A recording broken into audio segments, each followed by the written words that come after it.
Hello guys! Welcome back po ulit dito sa ating YouTube channel, The Home Biz Edit. Once again, ako pala si Josh. For today's video, kung kayo po ay naka-experience ng failed na sahod or payout dito kay Facebook, well, pag-usapan natin ito kung bakit nga ba tayo nakaka-experience ng ganito. And for awareness na din po sa lahat po ng mga content creator or ng mga influencer na naka-experience ito, baka po may mali tayo na nalagay na details. So, yun yung pag-uusapan natin. So, tapusin mo din itong video na to. I-share ko din sa inyo kung paano ba natin ma-maximize yung potential earnings natin dito kay Facebook Reels gamit yung bonus program. So, i-share ko sa inyo experience ko sa bonus program sa loob po ng 11 days. Okay? So, nag-post ako kanina ng payout status from failed, yung $4,524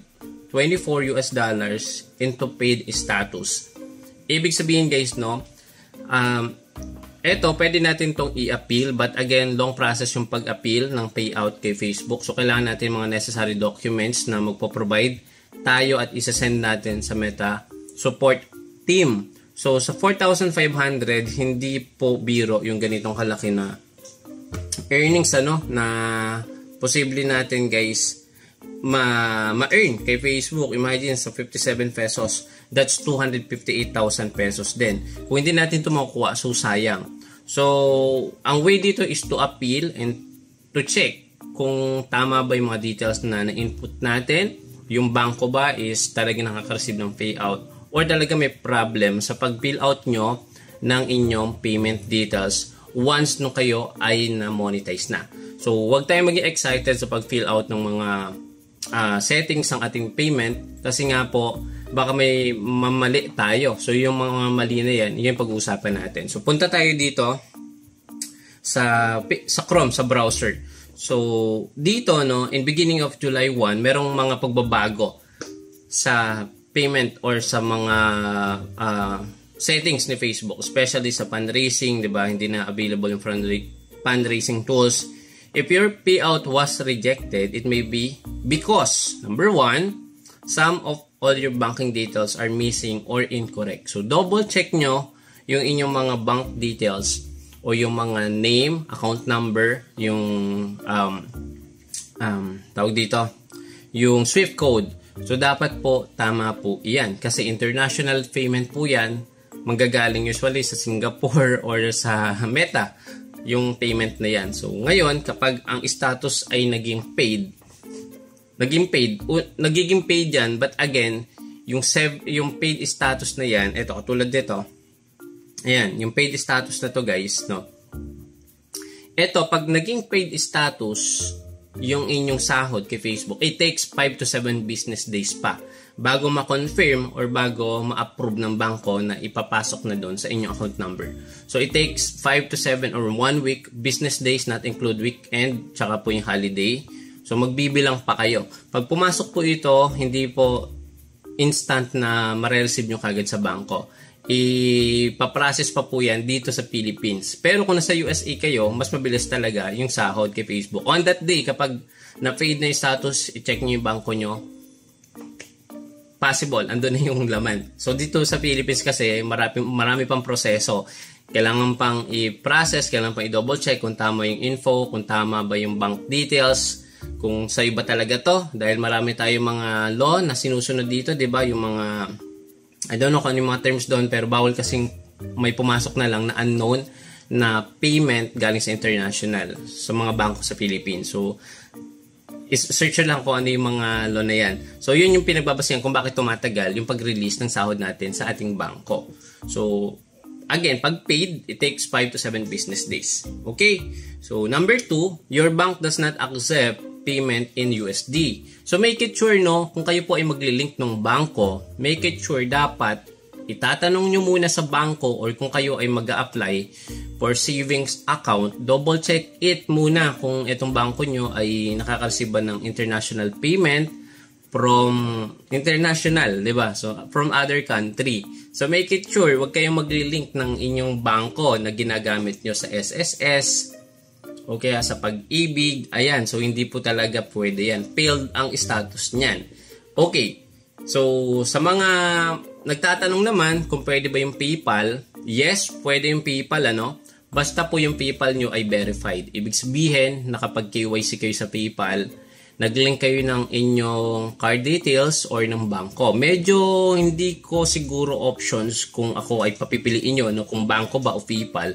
Mas pipiliin ko pa rin yung bangko. I highly suggest na mga banks na nasubukan ko, PNB, AUB, BDO, ayan yung mga bangko na yan. Basta nag-accept po sila ng international payment or ngayon, marami na kasing requirements kung kayo is mag-open ng bank account na savings. Kailangan na po ng TIN number.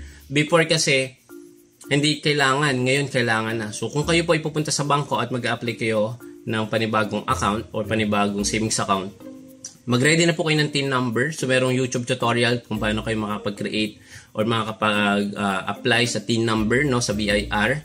So, mag-apply po kayo kasi necessary na yan sa pag-apply po ng bagong account sa mga bangko kung kukuha kayo ng bangko ng bagong account. And number 3, baka naman hindi pa sapat yung minimum na threshold or hindi pa na-reach. So you have not accumulated the minimum payment amount for your product. So ano nga ba yung mga products dito? So pag-usapan natin dito, kung kayo po ay based sa US, you will paid once a month after you reach a minimum balance of $5.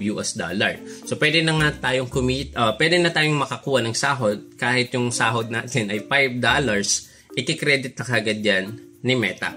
If you're not in the US, your minimum balance to receive payout may vary based on payout method you choose when you set up an account. So, meron ditong PayPal and local bank. Palagi niyong tatandaan, pag PayPal and local bank, okay, ang minimum threshold ay $25. Kung kayo po ay naka $20, $19, yung status po niyan is magiging on hold. Kasi nga po, i-credit yan by next following month. Kung kayo po ay nakakuha ng $17 or $19 or $20 ngayong buwan, so kulang ka pa ng $5, next following month na yan kung kayo po ay may expected na sasahurin sa susunod na buwan. So kung madadagdag po yun, kung wala namang problema sa payout details nyo, papasok po iyon next cut off or next month. Kung wire transfer naman gamit yung SWIFT code, ang minimum po dito is $100. So I highly suggest kung ang sasahurin nyo ay medyo malaki at talagang kailangan i-verified muna. Ang piliin nyo po, wag po yung yung local bank. Wire transfer po yung piliin nyo. Okay? So take note po iyan. If your accumulated balance is below the minimum threshold at the end of the month, it carried over to the next month, katulad ng sinabi ko, until it reaches the minimum threshold for payout. Your payout are inclusive of multiple payout sources. If you more than one monetization tool, your balance will include earning from each tool. So, kung kayo nga po ay merong stars, merong ads on reels, in-stream ads, subscriptions, bonuses, lahat po yun is makaka-accumulate ng earnings. Kapag po yung earnings ay naka-accumulate sa minimum threshold at $25 gamit yung PayPal or local bank, papasok po yun. Kung naka-accumulate naman yung mga yung tools nyo ng $100 from different sources like again, ads on reels, in-stream ads, bonuses, subscriptions, stars, lahat po yan is papasok sa inyong bangko. Okay? So balik tayo dito.